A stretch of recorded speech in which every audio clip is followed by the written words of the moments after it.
اکثر یہی سوچا جاتا ہے کہ بزنس کھڑا کرنا بس محنت اور مزدوری کا کام ہے، لیکن اگر یہ بات پوری طرح سچ نہ ہو تو حقیقت یہ ہے کہ ایک کامیاب بزنس صرف بے تحاشا کوششوں کا نتیجہ نہیں ہوتا، بلکہ وہ ایک بہت سوچ سمجھ کر ڈیزائن کیا گیا سسٹم ہوتا ہے۔ یہ ایک ایسی مشین بنانے جیسا ہے جو طے شدہ اصولوں پر چلتی ہے، نہ کہ صرف اس کے فاؤنڈر کی جذباتیت پر۔ یہ سوال سننے میں شاید چونکا دینے والا لگے، لیکن یہ ایک تلخ حقیقت ہے۔ گروتھ یعنی بڑھوتری اکثر بزنسز کو دیوالیہ پن کی طرف دھکیل دیتی ہے اگر ان کی بنیادیں ہی کمزور ہوں۔ تو آج ہم ایک ایسے فریم ورک پر نظر ڈالیں گے جو اسی تباہی سے بچنے کے لیے بنایا گیا ہے۔ تو آئیے ان دو سوچ کے طریقوں میں فرق کو سمجھتے ہیں۔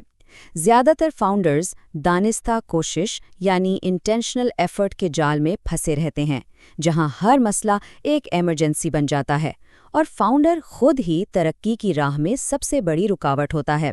اس کے برعکس منظم فن تعمیر یعنی سسٹمیٹک آرکیٹیکچر ایک ایسا نظام بناتا ہے جس سے آپ نتائج کی پیشن گوئی کر سکتے ہیں، آپریشنل آزادی حاصل کرتے ہیں اور سب سے اہم بات، آپ جان بوجھ کر پائیدار ترقی کرتے ہیں۔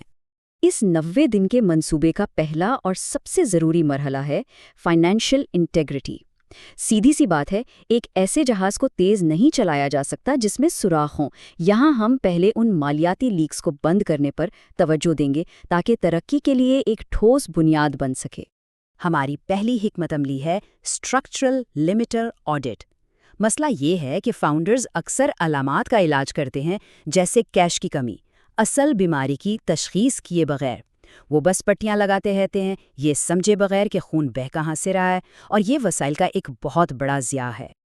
یہ سمجھنا بہت ضروری ہے کہ کوئی بھی بزنس کسی بھی ایک وقت میں ان 5 میں سے صرف ایک رکاوٹ کی وجہ سے رکا ہوتا ہے۔ مسئلہ لیڈز کا ہے، سیلز کا، کام ڈیلیور کرنے کی صلاحیت کا، صحیح ٹیم نہ ہونے کا، یا صرف کیش کا۔ اصل رکاوٹ کو پہچاننا ہی سب کچھ ہے۔ یہ ایک زبردست مثال ہے کہ غلط تشخیص کتنی مہنگی پڑ سکتی ہے۔ اس کمپنی نے ہزاروں ڈالر ایک ایسے مسئلے پر پھونک دیے جو تھا ہی نہیں۔ اصل مسئلہ لیڈز کی کمی نہیں تھی، بلکہ ایک ناکارہ سیلز پروسیس تھا۔ وہ غلط دشمن پر گولیاں برسا رہے تھے۔ یہاں سے سبق یہ ملتا ہے کہ صحیح رکاوٹ کو ٹھیک کرنے سے نہ صرف پیسہ بچتا ہے بلکہ منافع میں بھی کئی گنا اضافہ ہوتا ہے۔ گروتھ پر 1 روپے بھی خرچ کرنے سے پہلے اپنی بنیادی کمزوری کو ٹھیک کرنا ضروری ہے۔ پہلے لیک بند کریں، پھر ریس دیں۔ اچھا، اب چلتے ہیں دوسری اسٹریٹجی کی طرف، پروفٹ مارجن ہائیجین۔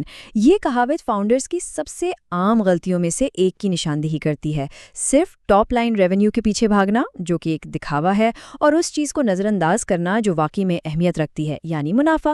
اور یہ ٹیبل اس بات کو بہت صاف صاف دکھاتا ہے۔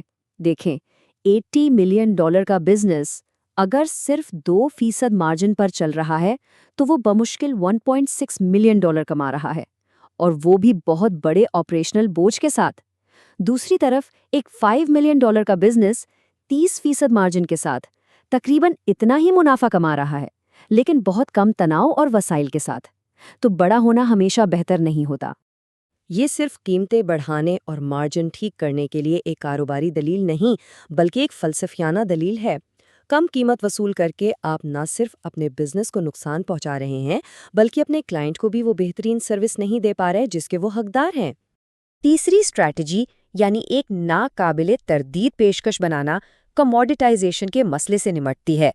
قیمتوں پر جنگ تب شروع ہوتی ہے جب آپ کی آفر میں کوئی خاص بات نہ ہو، جب آپ کی پیشکش میں کوئی منفرد ویلیو یا رسک کو ختم کرنے والی کوئی چیز نہ ہو، تو بات چیت خود بخود قیمت پر آ کر رک جاتی ہے۔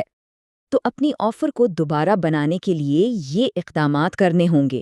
اپنی سوچ کو بدلنا ہوگا کہ آپ کلائنٹ کو کیا بیچ رہے ہیں، اس سے ہٹ کر اس پر توجہ دیں کہ ان کی زندگی یا بزنس کیسے بدلے گا۔ نتیجے کی گارنٹی دیں اور ان کے لیے ہاں کہنا آسان سے آسان بنا دیں۔ تو اب جب کہ ہماری مالی بنیادیں مضبوط ہو گئی ہیں، ہم دوسرے مرحلے کی طرف بڑھتے ہیں، آپریشنل آرکیٹیکچر۔ یہاں ہماری توجہ فاؤنڈر کو بزنس کا مرکز ہونے سے ہٹا کر ایک ایسی مشین بنانے پر ہے جو خود بخود پھیل سکے۔ چوتھی اسٹریٹجی، پلے بک کوڈیفیکیشن، اسی کڑوی حقیقت سے شروع ہوتی ہے۔ اگر آپ کے تمام سسٹمز صرف آپ کے دماغ میں ہیں تو آپ نے کوئی اثاثہ نہیں بنایا، آپ نے ایک ذمہ داری بنائی ہے۔ آپ کا بزنس آپ کے بغیر نہیں چل سکتا، جس کا مطلب ہے کہ اسے نہ تو بیچا جا سکتا ہے اور نہ ہی یہ لمبے عرصے تک چل سکتا ہے۔ یہ فاؤنڈر بوٹل نیک کا واضح اور قابل عمل حل ہے۔ ہر اہم پروسیس کو اتنا آسان بنا دیں کہ ایک نیا ملازم بھی اسے کسی ماہر کی طرح کر سکے، اور پھر چھوٹے بار بار ہونے والے کاموں کو آٹومیٹ کرنے کے لیے ٹیکنالوجی کا استعمال کریں۔ یہی آپریشنل آزادی کا راستہ ہے۔ 5ویں strategy high performance benchmarking ایک بہت بڑے مسئلے کو حل کرتی ہے، جسے افراتفری کا کلچر کہا جاتا ہے۔ آپ باصلاحیت لوگوں کو ہائر تو کر لیتے ہیں، لیکن پھر انہیں ایک ایسے ماحول میں ڈال دیتے ہیں جہاں انہیں پتہ ہی نہیں ہوتا کہ ان سے کیا امید کی جا رہی ہے یا کامیابی کسے کہتے ہیں۔ یہ اپنے بہترین ملازمین کو کھونے کا ایک یقینی طریقہ ہے۔ یہ گراف صاف ظاہر کرتا ہے کہ ایک غیر واضح کلچر کی قیمت کیا ہوتی ہے۔ غیر یقینی صورتحال ملازمین میں تھکن اور بیزاری پیدا کرتی ہے۔ اس کے برعکس ایک ایسا کلچر جہاں توقعات واضح ہوں، کارکردگی کے اسکور کارڈز ہوں اور کامیابی کے سنگ میل متعین ہوں، وہ نہ صرف ٹیلنٹ کو روکے رکھتا ہے بلکہ کارکردگی کو بھی بڑھاتا ہے۔ آخری مرحلہ اکاؤنٹیبل اسکیلنگ۔ اس میں ہماری توجہ گروتھ کو آگے بڑھانے کے لیے اونرشپ اور فوکس کا کلچر بنانے پر ہوتی ہے۔ یہ وہ جگہ ہے جہاں رفتار اور مومنٹم بنتا ہے۔ چھٹی اسٹریٹجی دی اکاؤنٹیبلٹی پلس اسی ایک اصول پر مبنی ہے۔ جب ہر قابل پیمائش نتیجے کے ساتھ ایک فرد کا نام جڑ جاتا ہے تو بہانے بازیاں ختم ہو جاتی ہیں اور صرف نتائج سامنے آتے ہیں۔ یہ حقیقی اور مکمل اونرشپ پیدا کرنے کا سب سے مؤثر طریقہ ہے۔ جب ملازمین دیکھتے ہیں کہ کمپنی کی کامیابی براہ راست ان کے ذاتی، پیشہ ورانہ اور مالی مقاصد سے جڑی ہوئی ہے تو وہ صرف نوکری نہیں کر رہے ہوتے بلکہ ایک مشن کا حصہ بن جاتے ہیں۔ اور ہماری 7ویں اور آخری اسٹریٹجی فوکس فلٹر ایک عام خطرے سے آگاہ کرتی ہے: توجہ کا ٹیکس۔ اپنے وسائل کو بہت سارے کاموں میں بہت پتلا پھیلا دینا ہر چیز میں ناکام ہونے کا ایک یقینی نسخہ ہے۔ یہ ایسا ہی ہے جیسے ایک وقت میں ایک پودے کو پانی دینے کے بجائے پورے کھیت کو سکھانے کی کوشش کی جائے۔ یہ 80-20 اصول کی ایک بہترین مثال ہے۔ آپ کے زیادہ تر نتائج آپ کی صرف چند سرگرمیوں سے آتے ہیں۔ کام یہ ہے کہ اس 80% کو بے رحمی سے ختم کر دیا جائے جو نتائج نہیں دے رہا۔ کم کریں لیکن بہتر کریں۔ اور آخر میں یہ سمجھنا بہت ضروری ہے کہ یہ 90 دن کا منصوبہ کوئی ایک بار کا حل نہیں ہے۔ یہ مسلسل بہتری کا ایک سائیکل ہے۔ 91ویں دن آپ اس سائیکل کو دوبارہ شروع کرتے ہیں، لیکن ہر بار ایک نئے اور بہتر مسئلے کے ساتھ، ایک اونچی بنیاد سے شروع کرتے ہوئے۔ اور ہم اس گفتگو کو اس آخری سوچنے پر مجبور کرنے والے سوال کے ساتھ ختم کرتے ہیں۔ یہ اصول صرف تھیوری نہیں ہے، یہ عمل کا ایک منصوبہ ہے۔ اب عمل درآمد کا وقت ہے۔ اپنے بزنس کی سب سے بڑی رکاوٹ تلاش کریں اور اسے پوری طاقت سے حل کریں۔ حقیقی ترقی یہیں سے شروع ہوتی ہے۔